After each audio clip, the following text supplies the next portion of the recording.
දක්ෂිලා දැන් අපි දන්නවා ඔයා එක්තරා කාලයක ලංකාවේ හිටපු අති දක්ෂ අලවිකරුවෙක්. හෙල්ත් ප්ලෑනර් කෙනෙක්. ඔයා ලීඩර් කෙනෙක්.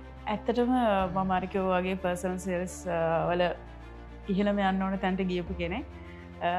ඒ කාලේ මට ඇත්තටම මේ මම ජොයින් වෙච්ච කාලේම මට දැනෙච්ච දෙයක් තමයි මේ මට ලැබිච්ච ඔපචුනිටි එක මට ලැබිච්ච ජීවිතේ මගේ ජීවිතේ මේ වෙච්ච චේන්ජ් එක තව කාට හරි දෙන්න පුළුවන් නම් කියලා මට ඇත්තටම ඒක මගේ හිතට ආපු සිතුවිල්ල. මට මම ඒ හැම මොහොතකම හිතුවේ මම කොහොමද මේ මට ලැබිච්ච දේ එළියට දෙන්නේ. මං වගේ තව තක්ෂිලාලා එළියේ ඉන්නවා. තමන්ගේ අම්මා තාත්තව බලාගන්න ඉන්කම් එකමදි. තමන්ගේ දරුවන්ට හොඳ ජීවිතයක් දෙන්න හොඳ අධ්‍යාපනයක් දෙන්න ඉන්කම් එකමදි.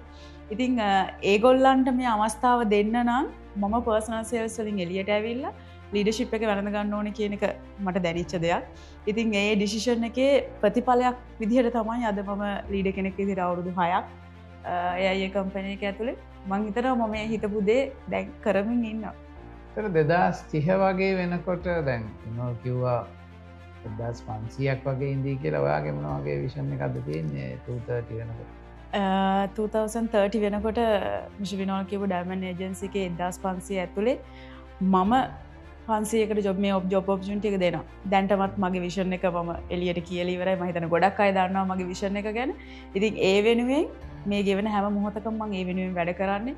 මම හිතන්නේ හැමදාමත් මම මාව ෆලෝ කරන අය දන්නවා හැම වෙලේම මම කිව්වේ මට මොන හරි දෙයක් ජීවිතේ ඕනි කියලා හිතුණොත් සහ මම කරනවා කියලා මම හිතුවොත් මම ඒක අනිවාර්යයෙන්ම කරන කෙනෙක්.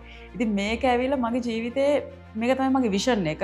ඒ කියන්නේ තව තක්ෂිලාලා 500ක් හොයන මිෂන් එකේ තමයි මම මේ වෙලාවේ ඉන්නේ. ඉතින් 2030 වලට යන්න කලින් මම හිතන්නේ මිෂන් එක අනිවාර්යයෙන්ම කම්ප්ලීට් වෙයි.